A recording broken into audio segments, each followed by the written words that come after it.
من ندانم جنوری و فبروری من ندانم جنوری و فبروری بلکہ دانم سال ما پیغمبری من ندانم جنوری و فبروری بلکہ دانم سال ما پیغمبری نحمده ونستعينه ونستغفره ونؤمن به ونتوكل عليه ونعوذ بالله من شرور أنفسنا ومن سيئات أعمالنا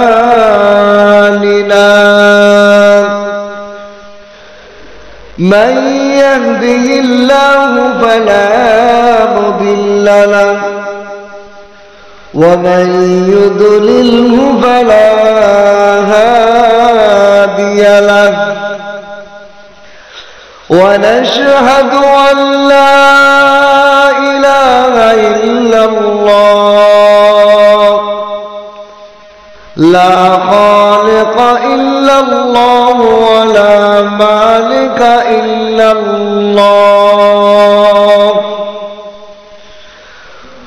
ونشهد أن سيدنا وسندنا وحبيبنا وطبيب قلوبنا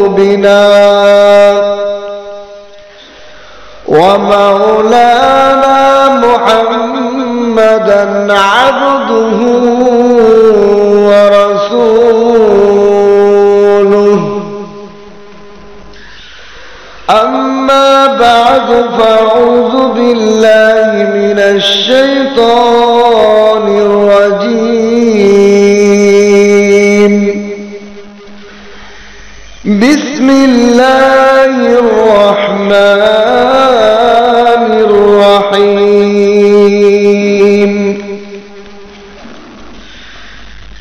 يا أيها الذين آمنوا ادخلوا في السلم كافة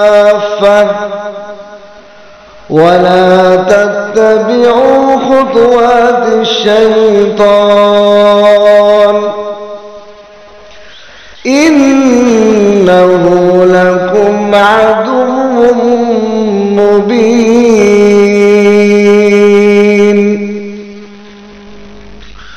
وقال النبي صلى الله عليه وسلم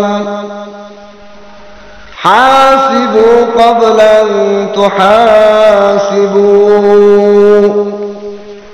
إنما الأعمال بالخواتم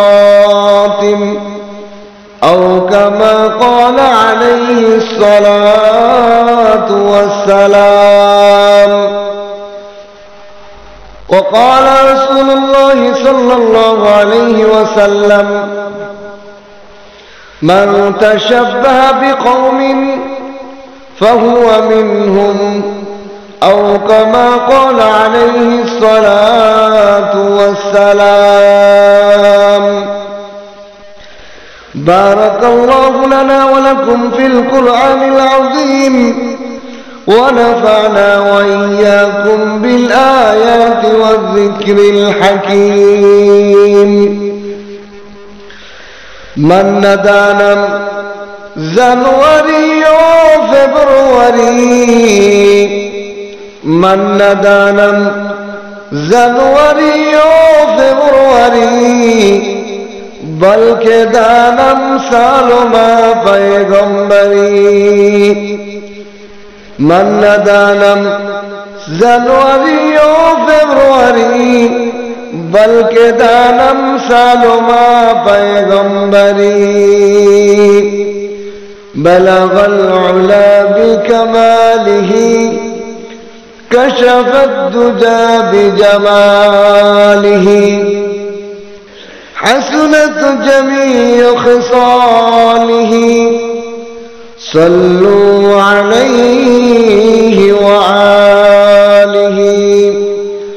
سبحانك لا علم لنا إلا ما علمتنا إنك أنت العليم الحكيم ربي زدني علما ربي زدني علما رب اشرح لي صدري ويسر لي أمري واحلل عقدة من لساني يفقهوا قولي আল্লাহ তাআলার লাখ কোটি শুকর যে মহান রব্বুল আলামিন আমাদেরকে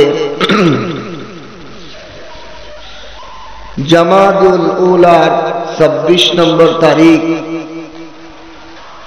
এবং ইংরেজি সনের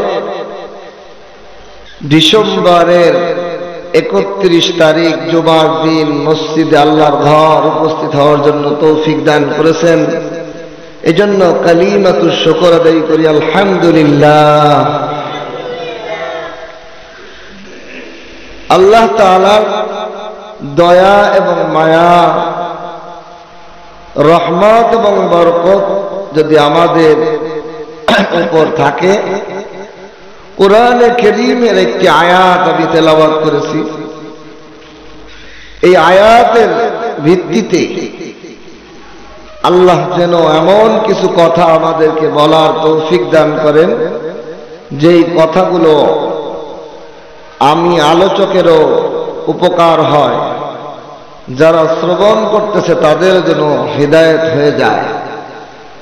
এই আয়াতের মাপকাঠিতে যে কথাগুলো আল্লাহ তাআলা আমাদেরকে বুঝাইয়েছেন, এই আয়াতের আলোচনার মধ্যে এমন কথা যেন আমাদেরকে আল্লাহ তাআলা বলার তৌফিক দান করেন, যেই কথা আমাদের পারিবারিক জীবনে, সামাজিক জীবনে, রাষ্ট্রীয় জীবনে যেন আল্লাহ উপকার দান করেন।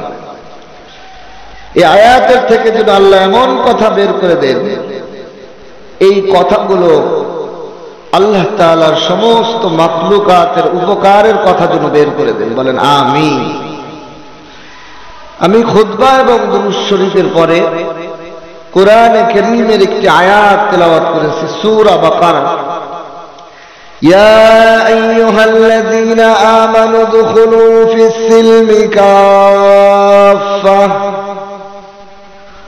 হে ঈমানদারেরা তোমরা ইসলামের মধ্যে পরিপূর্ণভাবে প্রবেশ করো, পরিপূর্ণভাবে প্রবেশ করো। ইয়া আইয়ুহাল্লাযীনা আমানু, হে ঈমানদারেরা, চাই তুমি নারী হও, চাই তুমি পুরুষ হও, চাই তুমি যুবক হও, চাই তুমি যুবতী হও, চাই তুমি বৃদ্ধা হও, চাই তুমি বৃদ্ধ হও, হে ঈমানদারেরা তোমরা ইসলামের মধ্যে উদখুলু, ইসলামের মধ্যে প্রবেশ করো,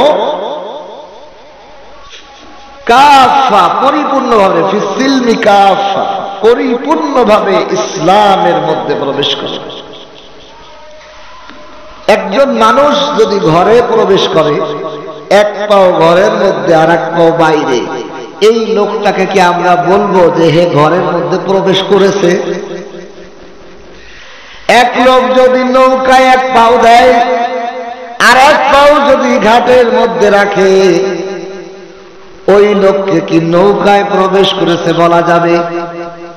কোন লোক যদি এক পাও গাড়ির মধ্যে দেয় আর এক পাও জমিনে দেয়, বাসের মধ্যে বা ট্রেনে দেয় এক পাও, আর এক পাও যদি স্টেশনের মধ্যে রাখে, গাড়ি সাইডে দিলে ওই লোকের বিপদ হবে কিনা? কোন ব্যক্তি যদি দুই নৌকায় পাও দেয় আর নৌকা যখন দুই দিকে যাবে, অবস্থাটা তার কি হবে? তাহলে ঘরে প্রবেশ করতে হলে দুনো পাও দিয়ে এই ভিতরে ঢুকতে হবে। আমার শরীরের মাথা ঘরের মধ্যে ঢুকলো, পাও বাইরে থাকলো, কেউ বলবে না পরিপূর্ণভাবে ঘরের মধ্যে প্রবেশ করেছি। আমার এক পাও ট্রেনের মধ্যে উঠছে আর এক পাও ওঠে নাই, জমিনে রয়ে গেছে, ট্রেন ছেড়ে দিছে, আমাকে কেউ বলবে না যে আমি ট্রেনে উঠে গেছি। এইটাকে যেমন ভাবে সহজে আমরা বুঝি, কিন্তু ইসলামের ক্ষেত্রে পরিপূর্ণভাবে ঢুকতে আমরা রাজি না। ইমানদার হওয়ার পরেও প্রকৃত মুসলমানের মধ্যে আমরা ঢুকতে পারিনি। এই আয়াতের শানে নজুল মুফাসসিরিন ইকরাম লেখেন, আব্দুল্লাহ ইবনে সালাম ইহুদির অনেক বড় একজন আলেম ছিলেন, তাওরাত কিতাবের আলেম ছিলেন, মুসা নবীর অনুসারী, ওই ধর্মের অনুসারী ছিলেন আব্দুল্লাহ ইবনে সালাম, যিনি তাওরাতের কিতাবের বড় আলেম ছিলেন। তিনি ইসলাম গ্রহণ করেছেন নবীর দাওয়াতে, বলেন সুবহানাল্লাহ। ইসলামের মধ্যে প্রবেশ করছে, ইসলাম গ্রহণ করছে, কালেমা পড়ে মুসলমান হয়েছে। কিন্তু এই ইহুদিদের ধর্মের মূল ছিল ইয়াকুব আলাইহিস সালাতু ওয়াস সালাম, ওনার নাম ছিল ইসরাইল। ইয়াকুব নবীর আরেকটা অপর নাম ছিল ইসরাইল, আর ওনার ছেলেদের নাম হলো বনি ইসরাইল, মানে ইসরাইলের সন্তানদের মাধ্যমে এই মুসা আলাইহিস সালাম তাওরাতের যে বনি ইসরাইলদের ধর্ম, এটা ছিল ইয়াকুব নবীর সন্তানদের ধর্ম, এই জন্য বনি ইসরাইল বলা হয়।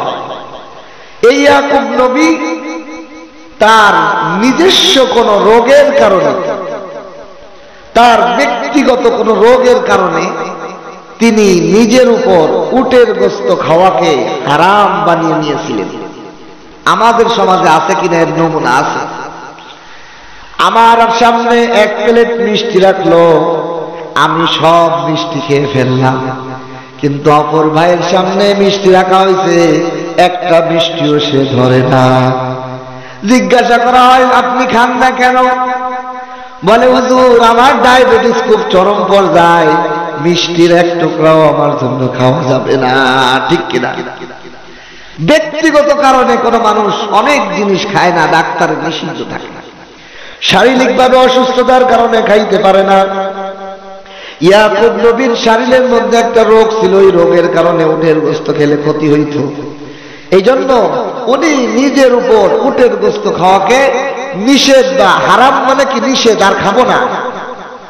যিনি ডায়াবেটিসের রোগী, তিনার যেন মিষ্টি খাওয়া নিজের জন্য ক্ষতিকর, ঠিক ক্ষতিকর যে জিনিস, সেই জিনিসই নিজের জন্য হারাম হয়ে যায়। যত জিনিস মানুষের জন্য ক্ষতিকর, যদি সকল মানুষের উপর ক্ষতিকর হয়, তাহলে ওই জিনিসটা সকল মানুষের জন্য হারাম হয়। কোন জিনিস যদি কোনো ব্যক্তি বিশেষের ক্ষতি হয়, ওই ব্যক্তির জন্য ওই জিনিসটা ব্যবহার করা হারাম হয়। ঠিক ইয়াকুব নবী নিজের রোগের কারণে নিজের উপর উটের গোশত খাওয়াকে নিষেধ করে নিয়েছিলেন, হারাম করে নিয়েছিলেন। হারাম করে নেওয়ার কারণে ওনার ছেলে মেয়েদের বংশধর বনি ইসরাইলরাও মনে করছে, ইয়াকুব নবী যেহেতু উটের গোশত খায় না, এই জন্য আমরাও খাবো না। এই জন্য ওনারাও, ওনাদের ধর্মের অনুসারীরা, ইহুদিরা উটের গোশত খাইত না। বুঝতে পারছেন? আসলে বনি ইসরাইলের ধর্মের মধ্যে উটের গোশত হারাম ছিল না, কিন্তু ওনার নিজের রোগের কারণে যেহেতু হারাম করছে, ওনার অনুসারীরা ওনার মতো হওয়ার জন্য ওনারাও খাওয়া হারাম করে দিচ্ছে, নিজেদের উপর হারাম করে দিচ্ছে, উটের গোশত খায় না। এখন যারা ইহুদি, তাদের কাছে উটের গোশতটা কেমন? মুসলমানের কাছে শুকরের গোশত যেরকম হারাম, শুকরের গোশত মুসলমানের কাছে হারাম না? শুকরের গোশত মুসলমানের কাছে হারাম। এই হারামটা জন্মের পরে শুনতে শুনতে মুসলমানদের একটা ঘৃণার বস্তু হয়ে গেছে কিনা? এখন যদি হঠাৎ করে হালাল করাও হয়, অনেক মুসলমান আছে খাইতে পারবে না, সব সন্দেহ। ঠিক কিনা? একটা ঘৃণা জন্মে গেছে ওর উপর। এখন বৈধ করলেও ওটাকে হালাল মনে করে মজা করে খাওয়ার স্বাদ মুসলমানের হবে না, ঘৃণা লাগবে, আনইজি লাগবে, অস্বস্তিকর লাগবে। এটা এতদিন জেনেছি হারাম, এখন খাইতে গেলে কিরকম ইতস্তবোধ হবে। ঠিক ইয়াকুব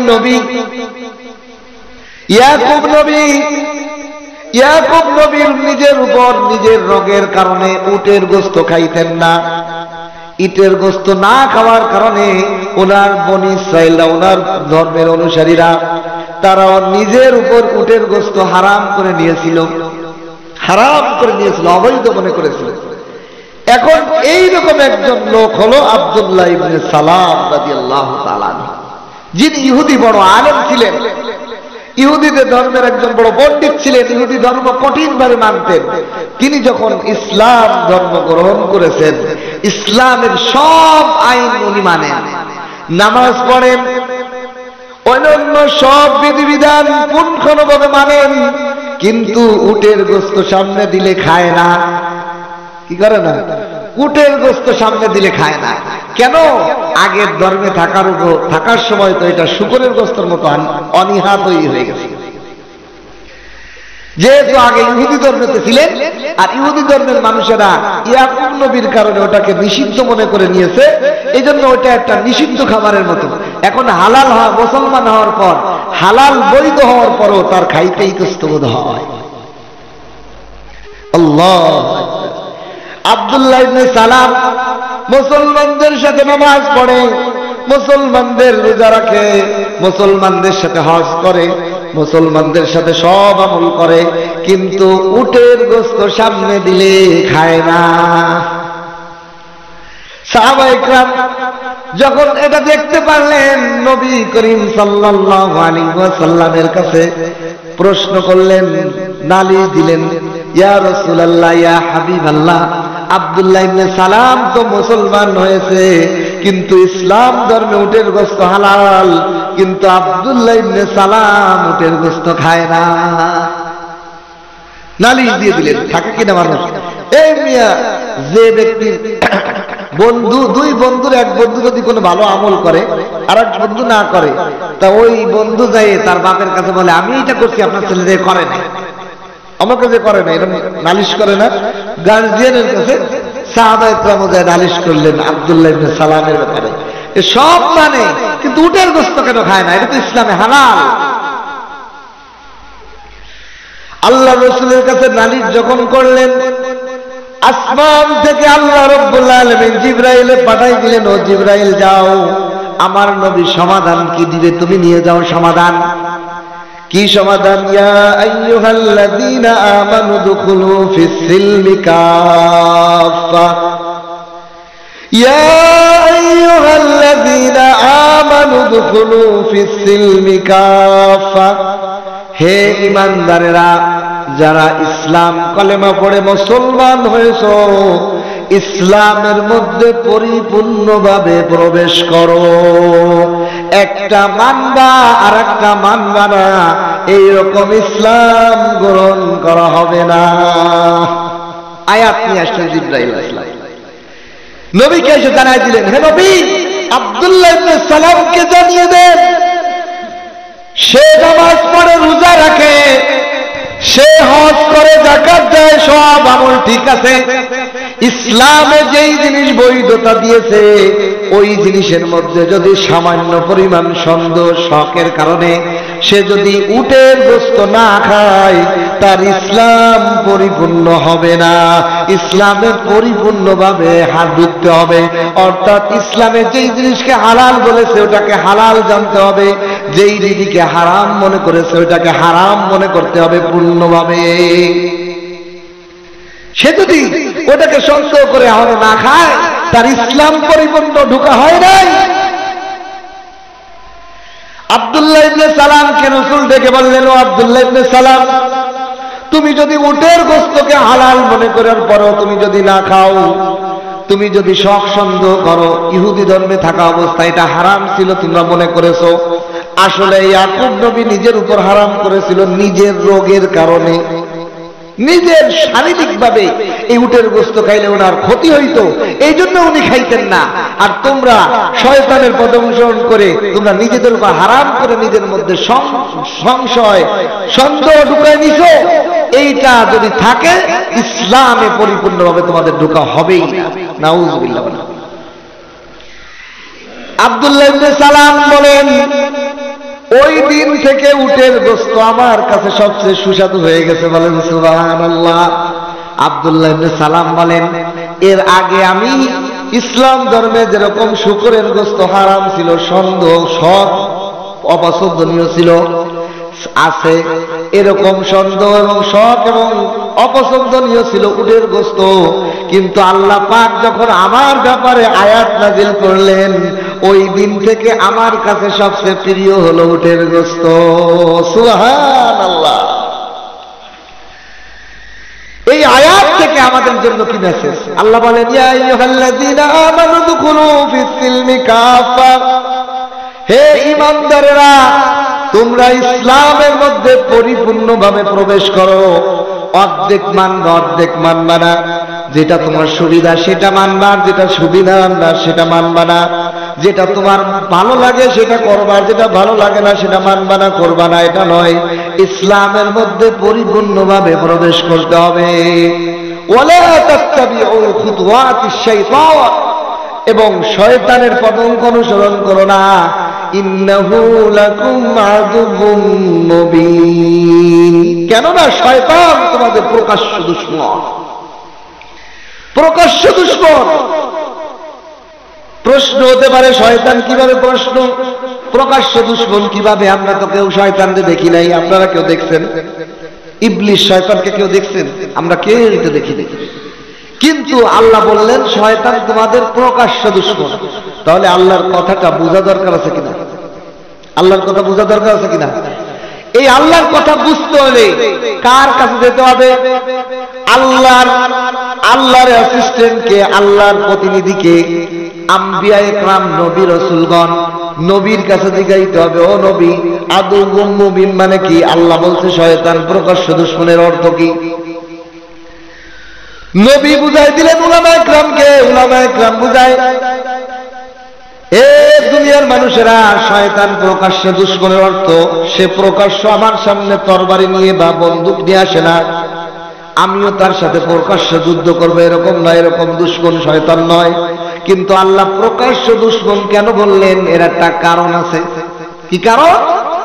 কারণ হলো, আমার সামনে যদি একজন বন্দুক ধরে, পিস্তল ধরে, আমার দুশমন, জান খতরা, আমার যে কোনো মুহূর্তে আমাকে গুলি করতে পারে। আমি যদি এই প্রকাশ্য দুশমনের সামনে পড়ে যাই, তা আমি কি করব? হয় দৌড় দিব, হয় নয় আড়ালে যাব, আর নয় যে কোনো ভাবে আমি তার থেকে বাঁচার চেষ্টা করব কিনা। কিন্তু যে আমার দুশমন জোপের মধ্যে পলায় আছে, আমি তারে দেখি নাই, বন্দুক নিয়ে বসে আছে জোপের মধ্যে, আমি রাস্তা দিয়ে হেঁটে যাচ্ছি, আমি এই দুশমনকে দেখি নাই, এই জন্য এই দুশমন থেকে আমি কোনো অ্যালার্ট হই নাই, সতর্ক হই নাই, আমি সতর্ক হই নাই। এজন্য যে কোনো মুহূর্তে আমাকে হত্যা করে দিতে পারে, আমি অ্যালার্ট না। কিন্তু প্রকাশ্য দুশমনের ক্ষেত্রে কিরকম হয়? আমি দৌড় দিয়ে পালানোর চেষ্টা করি, কোনো কিছুর আড়ালে যাওয়ার চেষ্টা করি, যাতে আমার গুলি না লাগে, আমাকে আঘাত না করতে পারে। আল্লাহ বুঝাইলেন শয়তান যদিও অপ্রকাশ্য, কিন্তু আমি প্রকাশ্য দুশমন কেন বললাম? এর কারণ হলো, প্রকাশ্য দুশমন থেকে তুমি যত অ্যালার্ট থাকো, শয়তান থেকেও এই পরিমাণ সতর্ক থাকো।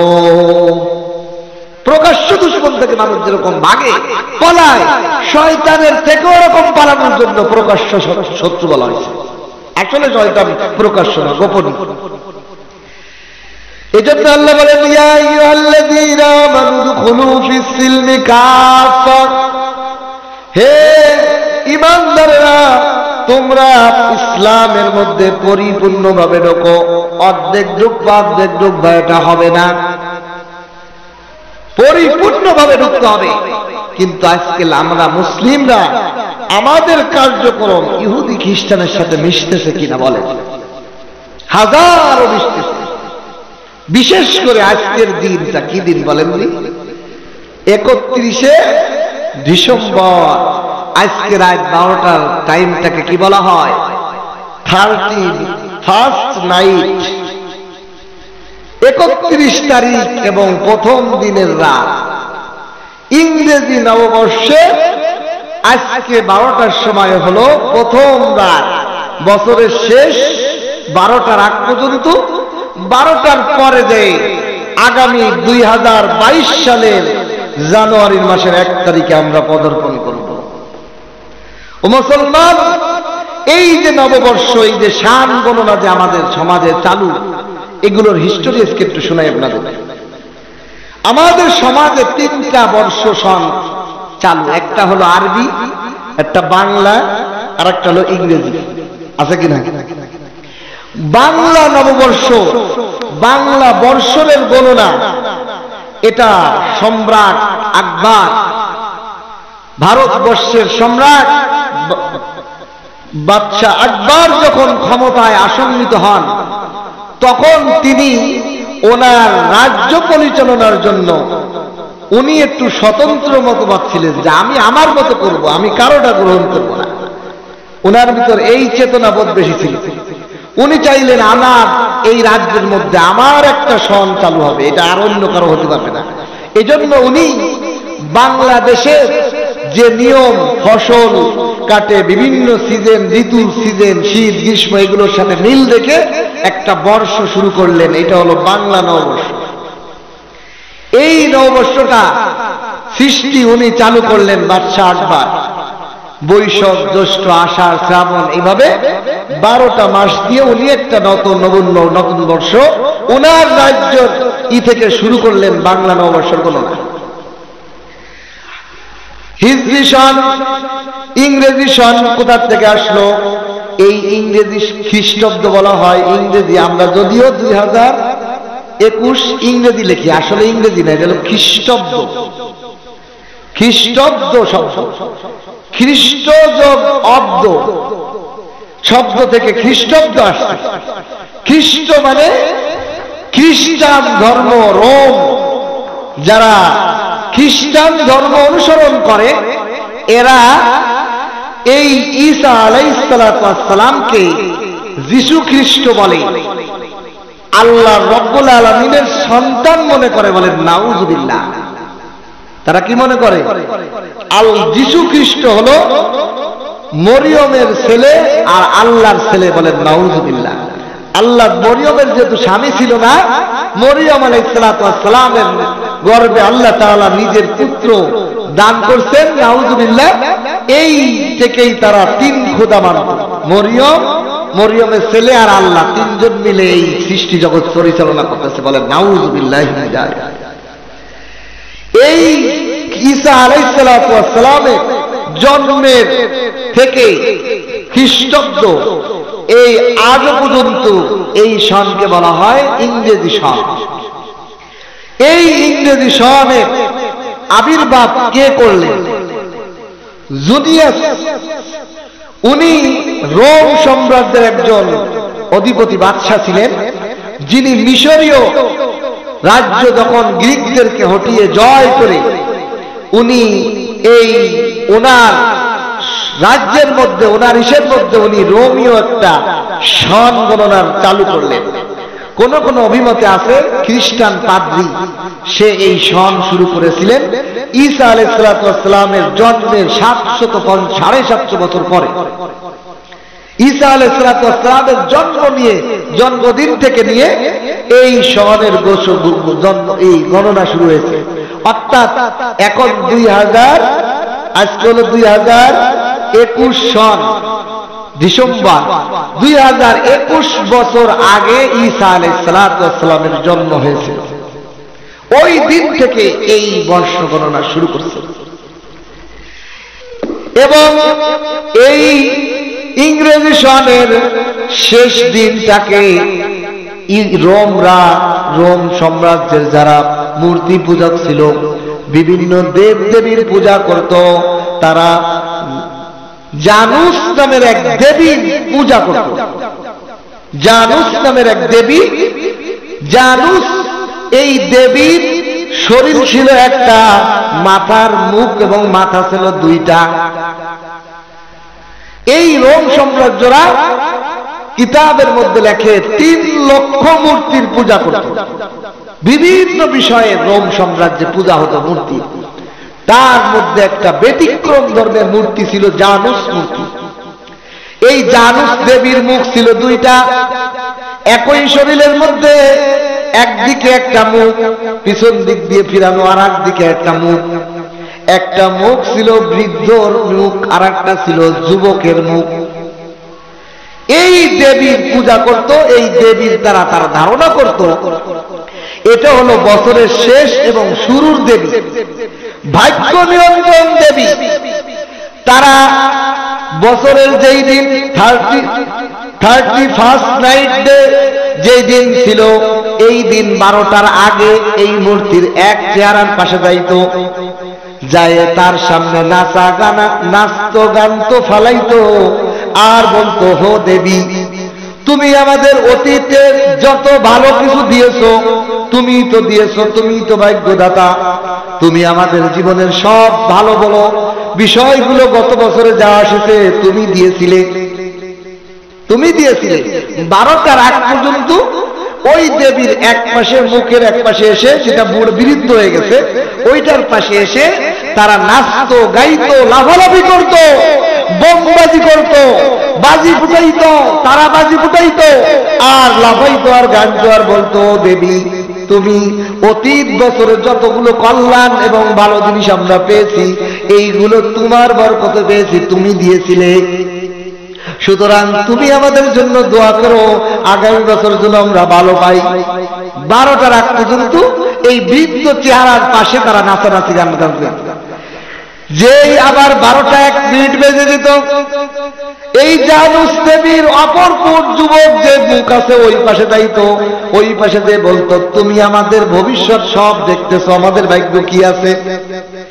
ওই জানুস দেবীর যুবক চেহারার পাশে দিয়ে বলতো, ও দেবী, তুমি আমাদের ভবিষ্যৎ দেখতেছো, ভবিষ্যতে আমরা কি ভাগ্য আমাদের লেখা আছে, খারাপ ভালো সব তুমি দেখো, সুতরাং তুমি আমাদের খারাপ ভাগ্যগুলোকে পরিবর্তন করে ভালো ভাগ্য বানিয়ে দাও। নাউযুবিল্লাহ বলে। এই যে নাচানাচি 31st নাইট ডে উদযাপন, এটা রোম সম্রাজ্যের পৌত্তলিকদের কালচার। আজকে মুসলমান আমরা জানি না, আমার যুবক ভাইয়েরা জানি না আমরা কাদের কালচার নিয়ে ফালাফালি করতেছি। এই রোম জানুস দেবীর পূজা করা হয়তো, লাফালাফি করা হয়তো, এইটা আজকাল আমাদের মুসলমানের সন্তানেরা 31st পালন করতেছে। জানেই না ইতিহাস, নেটে চার্জ দেন, গুগলে চার্জ দেন, জানুস মূর্তি লিখে লেখেন, জানুস মূর্তির ইতিহাস দেখেন। এটা রোম সাম্রাজ্যের মানুষেরা ভাগ্য মূর্তি মনে করত। এই মূর্তি দ্বারা তারা বসতো, বছরের এক পাশ এই মূর্তির মুখ, বছরের ওই পাশ আর এক মূর্তির মুখ, এই বছরের মাঝখান টাইম 31st নাইট ডে, এই রাত্রে এই মূর্তির পূজা করে আমরা ভাগ্য ভালো করে নিতে পারি। নাউযুবিল্লাহ বলে। কার কাছে চাইতেছে? মূর্তির কাছে। অথচ মুসলমান প্রতিদিন নামাজের মধ্যে 32 বার আমি কি ওয়াদা করতেছি খবর নাই, কি ওয়াদা করতেছি খবর নাই, কি বলতেছি? ইয়াকা না'বুদু, ওগো আল্লাহ আপনার ওই ইবাদত করি, আপনার ওই এখানে কারো আর ঢোকানোর সুযোগ নাই। আমরা যদি বলতাম ইয়ে না'বুদুকা, আল্লাহ আপনার ইবাদত করি, ফাঁকে ফাঁকে ওই নোটটাও করি, এই সুযোগ ছিল। কিন্তু আল্লাহ তাআলা আগে আনছেন কা সম্বোধন কৃতর ভার, কৃত শব্দ আগে আনছেন। দেখেন বাংলা ভাষায় একটু বোঝার জন্য বলি, আমি ভাত খাই, আমি আগে, ভাত পরে, তারপরে খাওয়া ফেল ক্রিয়া, প্রথমে কর্তা, তারপরে হলো কৃত ভাত, এরপরে খাই, এটা হলো ক্রিয়া কাজ। কিন্তু আরবি ভাষায় প্রথমে আসে ক্রিয়া, প্রথমে আসে সব সময়। আরবি ভাষার কালচারটা হলো, নিয়মটা হলো ক্রিয়াটা সবার বাক্যের আগে আসে, ক্রিয়াটা বাক্যের আগে আসে, এটা হলো আরবি ভাষার স্বাভাবিক নিয়ম। আমি ভাত খাই, আকালতু রুজ্জা, আমি ভাত খাই, আমি ভাত খাই, এটা আকালতু ক্রিয়া আগে আসে। কিন্তু যখন কর্তাকে আগে দেওয়া হয় তখন আরবি ভাষার মধ্যে একটা খুসুসিয়াত তৈরি হয়, এর মানে হলো এ ছাড়া আর কাউকে আমি এই কাজটা করি না। না'বুদুকা যদি বলা হতো আমি ইবাদত করি আপনার, তাহলে এর মধ্যে আরো অন্য করি, এটা সুযোগ আছে। কিন্তু কাকে যখন আগে নিয়ে আসছে, ইয়াকা আপনার ওই, না'বুদু আমরা ইবাদত করি, এর অর্থ হলো আর কারো করার সুযোগ নাই, আর কারো ইবাদত করার সুযোগ নাই। ইয়াকা না'বুদু, তাহলে কোন মুসলমান কোন দেবদেবীর অনুষ্ঠান পালন করতে পারে না, কোন মুসলমান দেবীদের পূজারীদের অনুষ্ঠান যাপন করতে পারে না, তাহলে সে পরিপূর্ণভাবে মুসলমানে প্রবেশ করলো নাকি ইহুদি খ্রিস্টানের দলে হয়ে যাবে? নবী বলেন, মান তাশাব্বাহা বিকওমিন ফাহুয়া মিনহুম, যেই জাতি যার সাথে সাদৃশ্য রাখবে ওই জাতি তার সাথে কিয়ামত হবে। বলেন নাউযুবিল্লাহ। তাহলে এই সূরা ফাতিহার মধ্যে আমরা প্রতিদিন প্রত্যেক রাকাতের মধ্যে বলতেছি ইয়াকা নাবুদু, আল্লাহ আপনার ইবাদত করি, কিন্তু 39 নাইট পালন করি। হবে তাহলে আমি বলতেছি আল্লাহ আপনার ইবাদত করি, আবার আমি 39 নাইট পালন করতেছি, 30 নাইট আমি পালন করতেছি, কিন্তু আমি আবার বলতেছি আল্লাহ আপনার ইবাদত করি। তাহলে এই মূর্তি পূজকদের অনুষ্ঠান আমি কেন পালন করি? এরপরে আল্লাহ বলেন ওয়া ইয়াকা নাস্তাঈন, আপনারই কাছে সাহায্য চাই, কোন দেব দেবীর কাছে মুসলমান সাহায্য চায় না। কার কাছে সাহায্য চাই? ওয়া ইয়াকা নাস্তাঈন, এবং আপনারই শুধুমাত্র আপনারই কাছে আমরা সাহায্য চাই, আর কারো কাছে সাহায্য চাই না। এই কথাটা প্রতিদিন কমপক্ষে ফরজ, ওয়াজিব, সুন্নতে মুআক্কাদার মধ্যে 32 বার আল্লাহকে আমি বলি। কয়বার বলি? 32 বার বলি। আর তাহাজ্জুদ আওয়াবিন এরশাদ করলে তো আরো বেশি। শুধু ফরজ, ওয়াজিব, সুন্নতে মুআক্কাদা যারা পড়ে তারা প্রতিদিন 32 রাকাতের মধ্যে আল্লাহকে বলে আল্লাহ শুধু আপনারই কাছে সাহায্য চাই।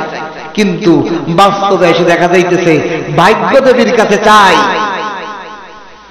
আমার ভাগ্য দেবী দিতে পারবে? কোন দেবী দিতে পারবে না। কে দিতে পারবে? আল্লাহ দিতে পারবে। ইন্নাল কুওয়াতা লিল্লাহি জামিয়া। মুসলমান মা হারা হইয়া যাইতেছে, ইমানদার ইমান হারা হইয়া যাইতেছে, খবরও নাই। মুসলমানের সন্তান, মুসলমানের পরজাত সন্তান জানেই না আমি কিসের সাথে লাফালাফি করতেছি, কোথায় আমি বোম বাস্টিং করতেছি, বাজি ফুটাইতেছি, আনন্দ ফুর্তি করতেছি, আমি মুসলমান আছি না কাফেরের। আল্লাহ আমাদেরকে বোঝার তৌফিক দান করুন। এই 31st নাইট ডে, এই উদযাপনটা এই রোম পৌতলিকরা জানুস নামক দেবী দিয়ে শুরু করেছিল। যেই অনুষ্ঠান কোন দেবী, মূর্তি পূজকরা, অগ্নি পূজকরা শিরিকের মতো কাজ করেছিল, তাদের অনুষ্ঠান কোন প্রকৃত মুসলমান করতে পারে? কোন মুসলমানের সন্তান করতে পারে? তাহলে আমার আপনার দায়িত্ব, আমার আপনার সন্তান, আমার আপনার ভাই, আমার আপনার শিশু বাচ্চক নাবালক শিশুরা এটা বোঝে না। তারা বাজি কিনে দিচ্ছেন কে? আমরা গার্জিয়ানদেরকে কিনে দিচ্ছি। আমরা তাদের জন্য বিভিন্ন জিনিস কিনে দিতেছি, খেলনার জিনিস, আনন্দ করার জিনিস কিনে দিতেছি কি গার্জিয়ানরা। সুতরাং পার উপায় নাই। খবরদার এগুলো থেকে যাওয়া যাবে না। মুসলমানের বছর যদি হয় তাহলে কিভাবে হবে? মান্না দানাম জানুয়ারি ও ফেব্রুয়ারি, বলকে দানাম সালমা পয়গম্বরি। মুসলমানের মাস হলো আরবি হিজরি সন, এটা হলো মুসলমানের উত্তম মাস। যদিও আমাদের দেশের কালচার হিসেবে, সমাজ হিসেবে ইংরেজি সনের সাথে অফিস, আদালত সব জড়িত, ঠিক আছে, কিন্তু উদযাপন করার দরকার। আমার তো এই থাকতে নাই যে বাস করার উপর উদযাপন করার সাথে সরকার আমাকে চাপ দিচ্ছে, চাপ তো দিচ্ছে না। তবে এই মূর্তি পূজকদের অনুষ্ঠান কেন পালন করব? গণনা করতে ব্যবহার করতেছি, এটা আমি ইবাদত বলে ব্যবহার করতেছি না, ঠিক আছে, অসুবিধা নেই। ইংরেজি সনের হিসাব করে অফিস, আদালত, বিভিন্ন লেনদেন, ব্যাংক ব্যালেন্স, বিভিন্ন হিসাব কিতাব আসে, অসুবিধা নেই। কিন্তু আপনি ওই রোমকদের অনুষ্ঠানকে, তাদের ধর্মীয় কালচারকে আপনি কেমনে আপনার অনুষ্ঠান বানাইতে পারেন? সম্ভব হবে না, ঠিক না? এরপরে আসেন, এইটা হলো হিজরি সন খ্রিস্টানদের। এই খ্রিস্টানদের ধর্মীয় সন থেকে খ্রিস্টান সন, ইংরেজি সনটা উৎপত্ত হয়েছে। এইবার আসেন আরবি সন। আরবি হিজরিটা কিভাবে শুরু হলো? হযরত খলিফাতুল মুসলিমিন ওমর ফারুক রাদিয়াল্লাহু তাআলা আনহু খিলাফত অর্ধ পৃথিবী তিনি শাসন করেছেন। দুনিয়া কি আদালত মে তেরা নাম রহেগা, उमर तेरा नाम से इस्लाम रहेगा, दुनिया की अदालत में तेरा नाम रहेगा, फारूक तेरा नाम से इस्लाम रहेगा। मुस्लिम জাহানের খলিফা, দ্বিতীয় খলিফা ওমর ফারুক রাদিয়াল্লাহু তাআলা। আল্লাহ নবী বলেন আমার পরে যদি কেউ নবী হয়, নবী হওয়ার সুযোগ থাকতো তা ওমর হতো আমার পরে নবী। বলেন সুবহানাল্লাহ। ওই ওমর রাদিয়াল্লাহু তাআলা আনহু এক গভর্নরের কাছ থেকে চিঠি আসছে।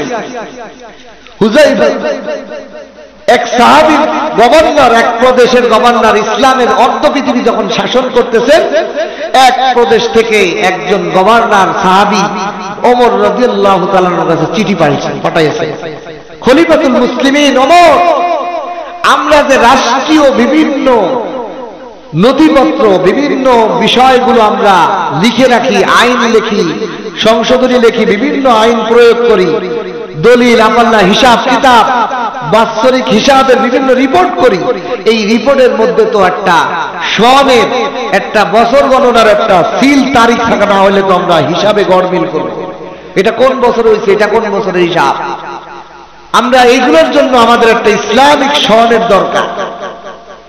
তখন ওনার এই চিঠিতে ওমরে ফারুক রাদিয়াল্লাহু তাআলা আনহু, ওনার মন্ত্রী পরিষদ, মুসলমানদের বড় বড় সাহাবী, এদেরকে নিয়ে উসমান রাদিয়াল্লাহু তাআলা আনহু, আলী রাদিয়াল্লাহু তাআলা আনহু, বড় বড় সাহাবাদেরকে নিয়ে একটা শুরা মজলিস, পরামর্শ মজলিস ডাকলেন।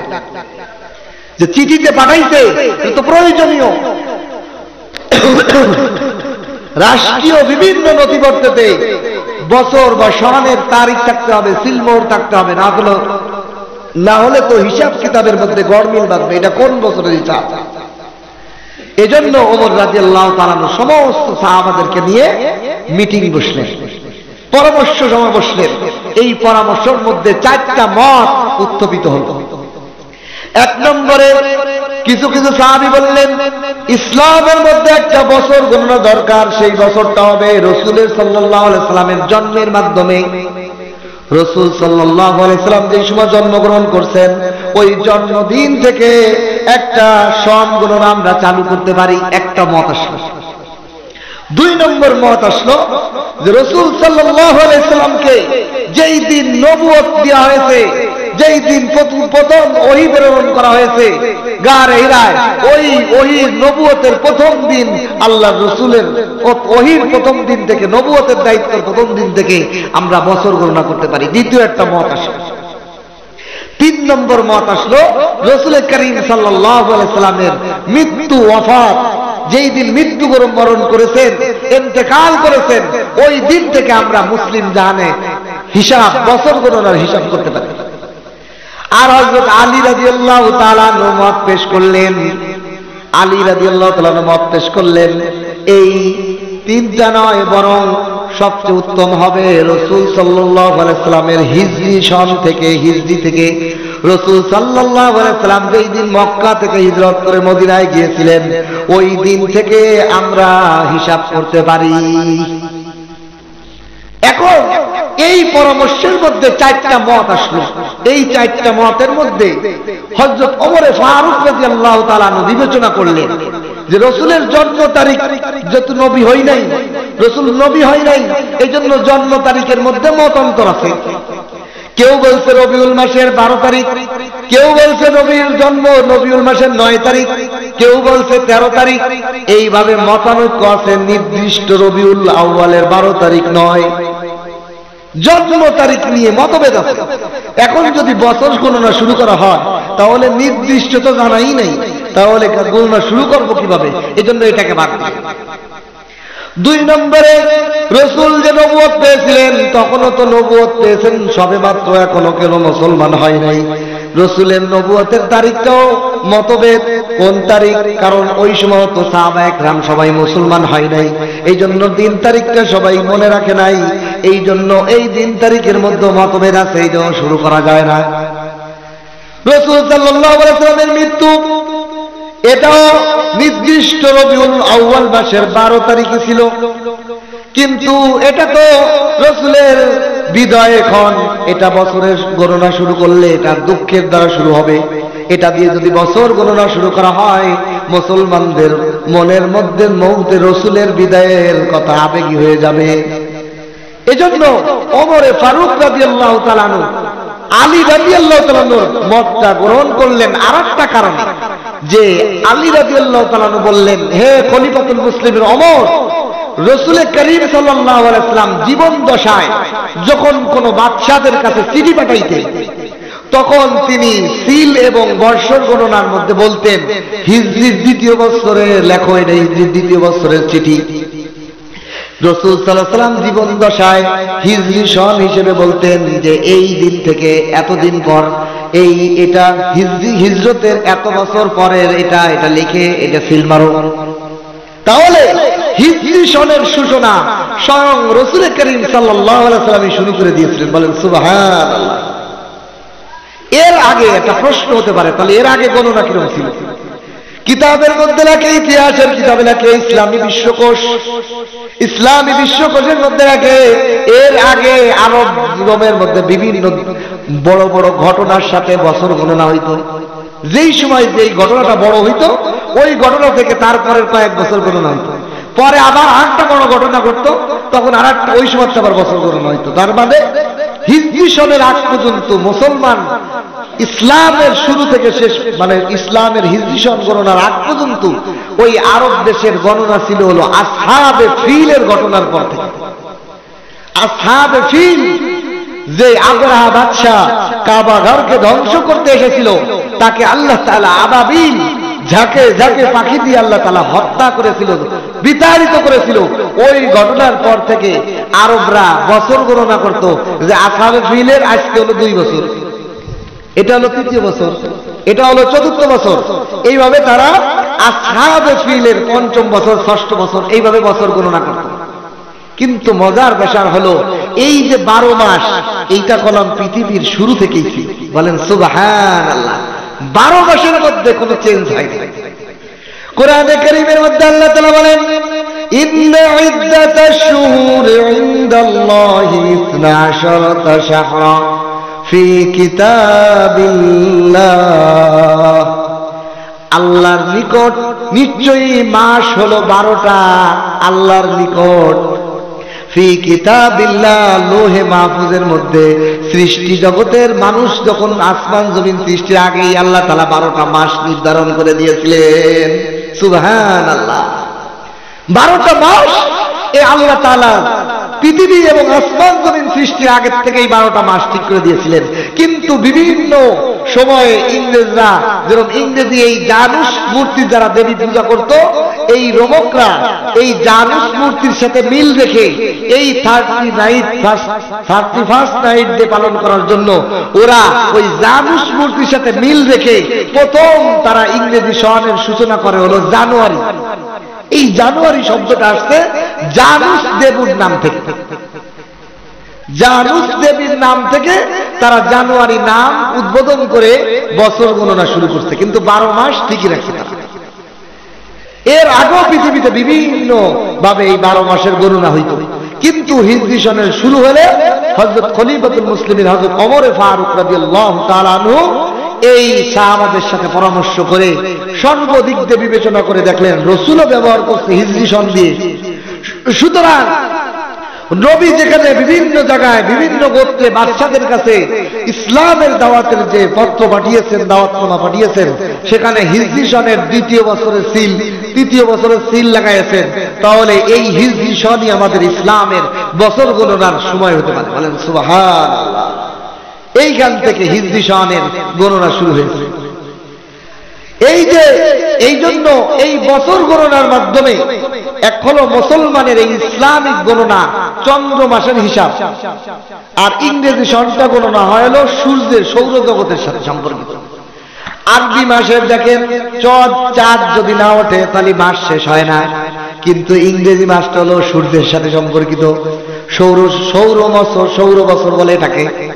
আর আরবি মাসটা চাঁদের সাথে, চাঁদ দেখলে মাস পরের মাস হয়, চাঁদ না দেখলে এই মাসে থাকে।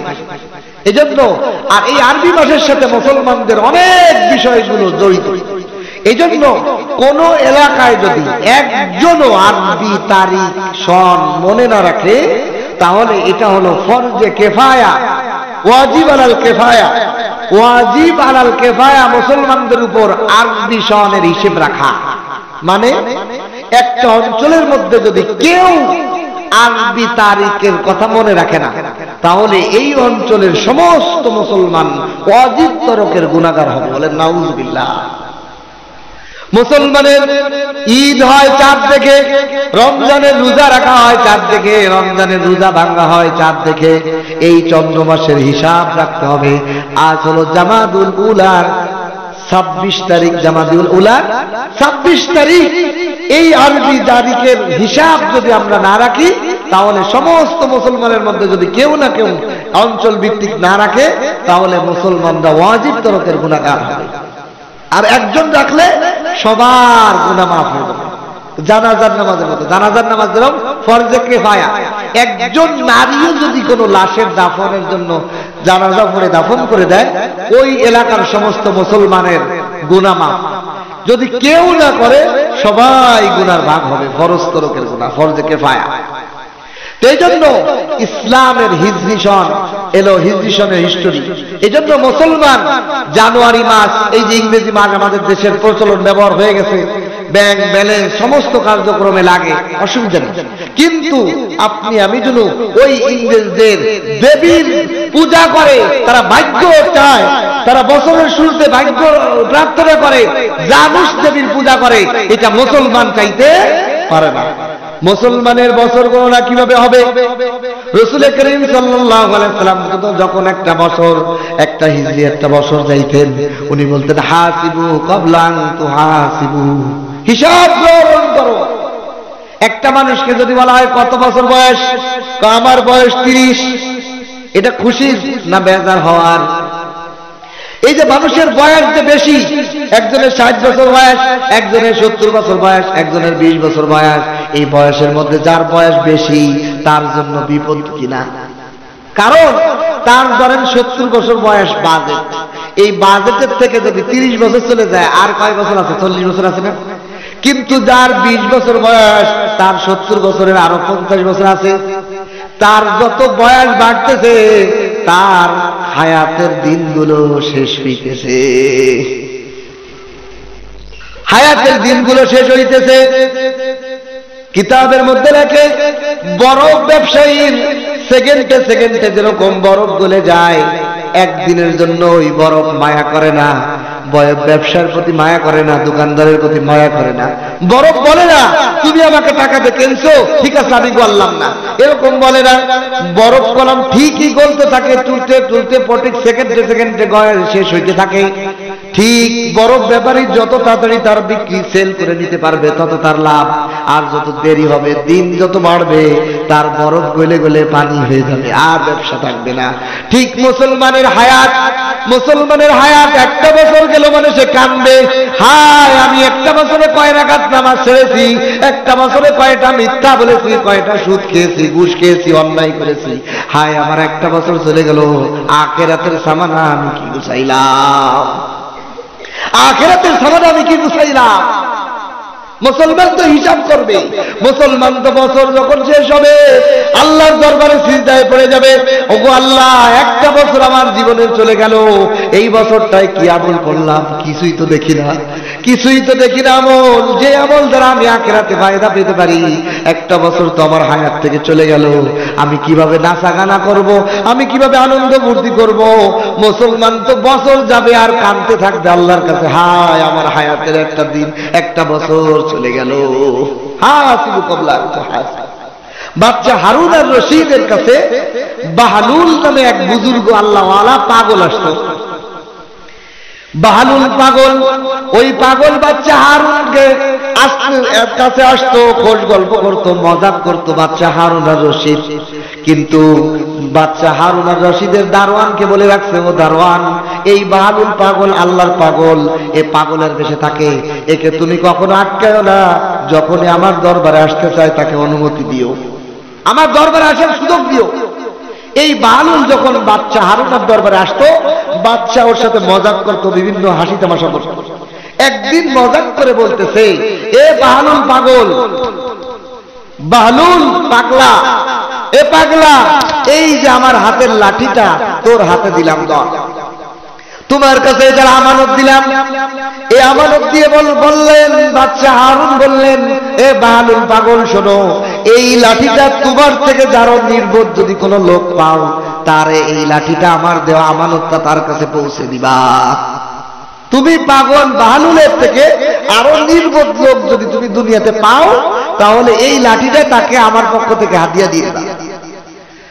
বাহলুল পাগল নিয়ে চলে আসলেন, ফিরে আসলেন, জঙ্গলে জঙ্গলে কাটান। আল্লাহর ওলি মানুষ আল্লাহ আল্লাহ করেন, খুঁজতেছেন ওনার থেকে নির্বোধ খেয়ে, পায় না পায় না।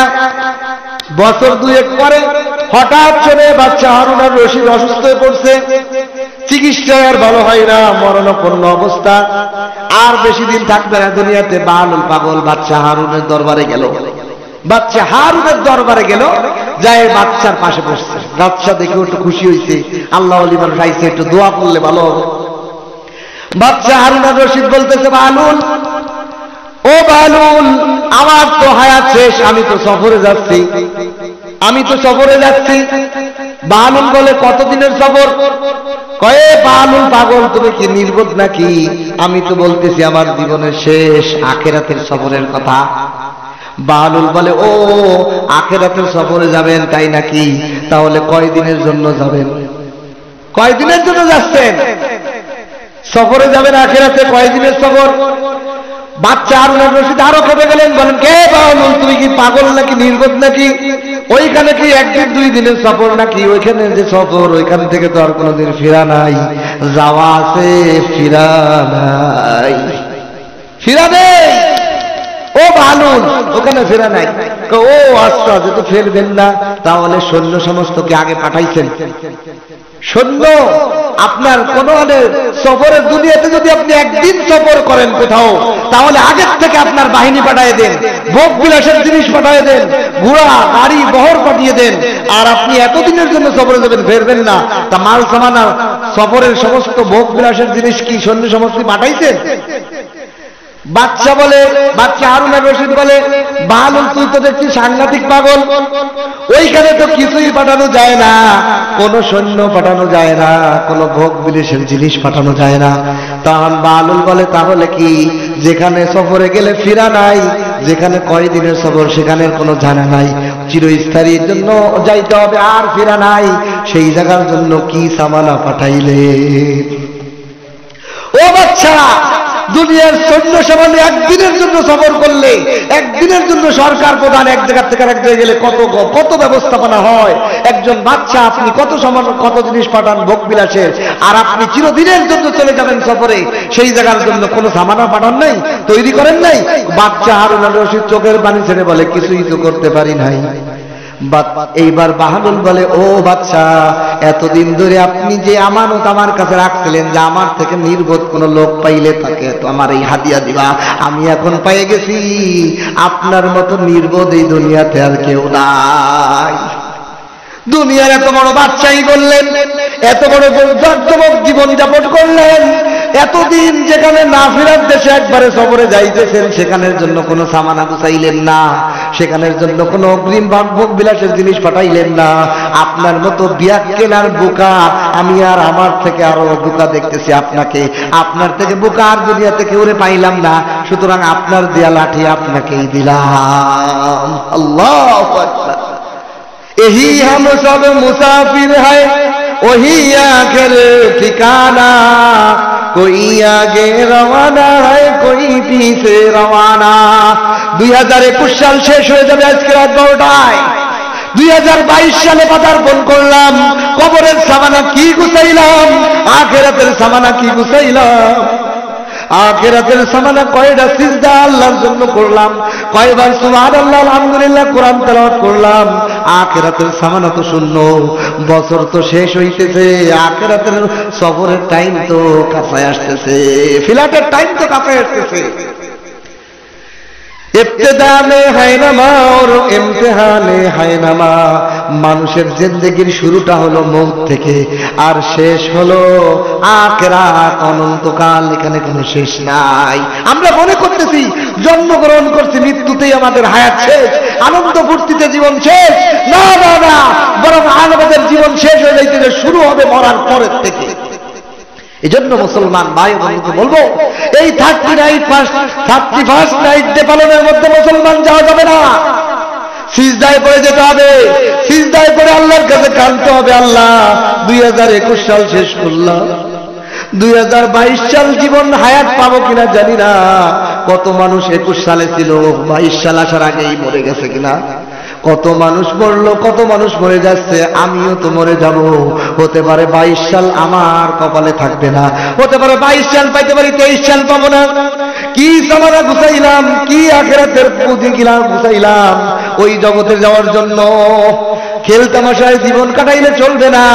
আল্লাহ এই জন্য বলেন, ইয়া আইয়ুহাল্লাযীনা আমানু দুখুলু ফিস সিলমি কাফা।